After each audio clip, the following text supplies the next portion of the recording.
हकीम लुकमान की दूध से लोगों की पहचान। नंबर 1, जो दूध गर्म करके पीता है तो समझ जाओ कि उसकी हड्डियां ऊंट से भी ज्यादा मजबूत हैं। नंबर 2, जो अलांची वाला दूध पीता है तो समझ जाए कि उसकी मौत किसी लाइलाज बीमारी की वजह से नहीं होगी। नंबर 3, जो हल्दी वाला दूध पीता है तो समझ जाओ कि इस पर सांप और बीछों का जहर असर नहीं करेगा। नंबर 4, जो भैंस का कच्चा दूध पीता है, इसको कभी कमर के दर्द की शिकायत नहीं होगी। नंबर 5, जो दूध में सौंफ डालकर पीता है, इसकी अकल कभी उसको किसी मोड़ पर धोखा नहीं देगी। नंबर 6, जो दूध में अलसी का दाना डालकर पीता है, उसकी नजर आलू से भी तेज हो जाती है।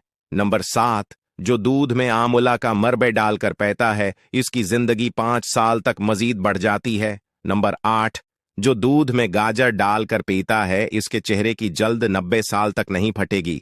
वीडियो अच्छी